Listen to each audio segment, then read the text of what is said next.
Olá, eu sou o Leandro e vou introduzir nosso trabalho de redes de predação.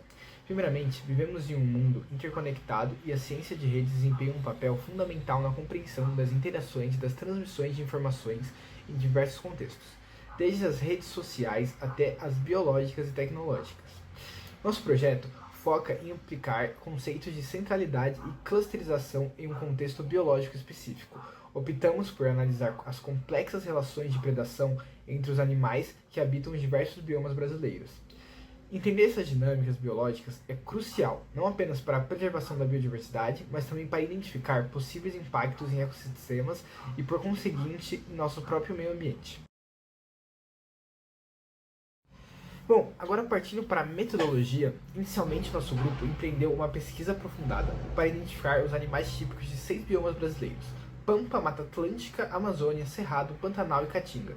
Com base nessas descobertas, modelamos uma rede complexa onde os vértices representam os animais e as arestas representam as relações predador e presa. Essas representações nos permitem visualizar e analisar as dinâmicas ecológicas de forma mais clara. Utilizamos a plataforma Google Sheets para criar planilhas detalhadas atribuindo valores únicos, que seriam os IDs, para cada espécie pesquisada. Ao todo, identificamos 127 vértices, incluindo 122 animais específicos e 5 categorias genéricas, como insetos, bactérias, flora, vermes, minhocas e outros. Compartilhando com vocês alguns exemplos dos animais pesquisados aqui nas tabelas, onde ID representa o número de identificação e label especifica os organismos em questão. A criação de arestas, e em segunda planilha, criamos as arestas que conectam os vértices que representados as relações predador e presa. As colunas source e target indicam os IDs dos vértices, enquanto a coluna type define a natureza direcionada do grafo. Nosso objetivo é identificar possíveis ataques e erros nessa complexa rede biológica. Analisando suas consequências para a biodiversidade, queremos contribuir para a compreensão e preservação dos ecossistemas brasileiros. Agora falando um pouquinho mais sobre as centralidades, a gente dividiu a centralidade em 4 tipos. A centralidade de grau, que analisa qual dos animais está no topo da cadeia dele ou no topo da teia alimentar dele. A centralidade de intermediação, que mostra quais animais teriam maior facilidade de acesso à comida, com base nas suas presas e hábitos alimentares.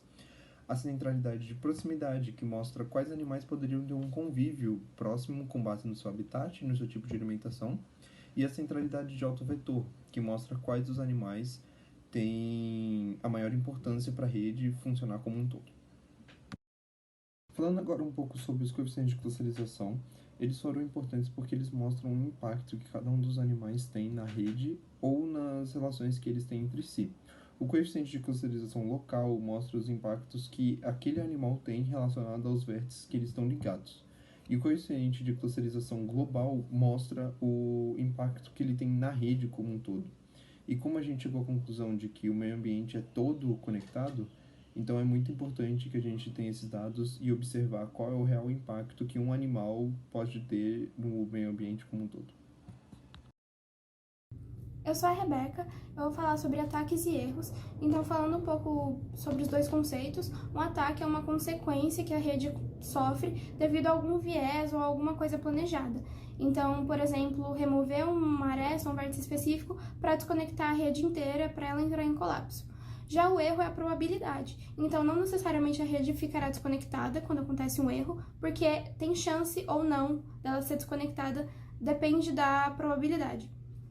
Falando um pouco sobre a aplicação no nosso grafo, a gente percebe que se tivesse algum ataque num hub, as centralidades seriam todas afetadas, porque a rede mudaria sua configuração, então ela ficaria desconectada, e aí as centralidades, por consequência, diminuiriam o valor do que a gente realmente encontrou. Sobre o erro, não necessariamente a rede ficaria desconectada, então as centralidades poderiam ser afetadas, mas não tanto quanto elas seriam com um ataque a um hub especificamente.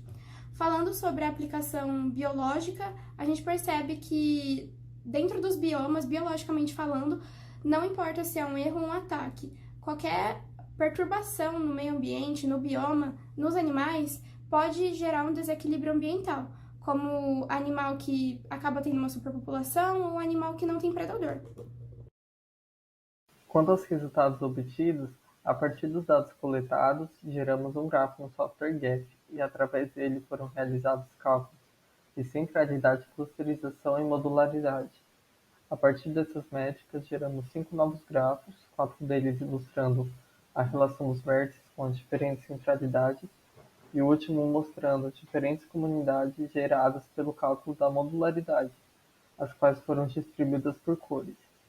Falando um pouco sobre a modularidade, ela é uma métrica de qualidade que define o quão bem uma rede pode ser dividida em comunidades, que nesse caso seriam os biomas.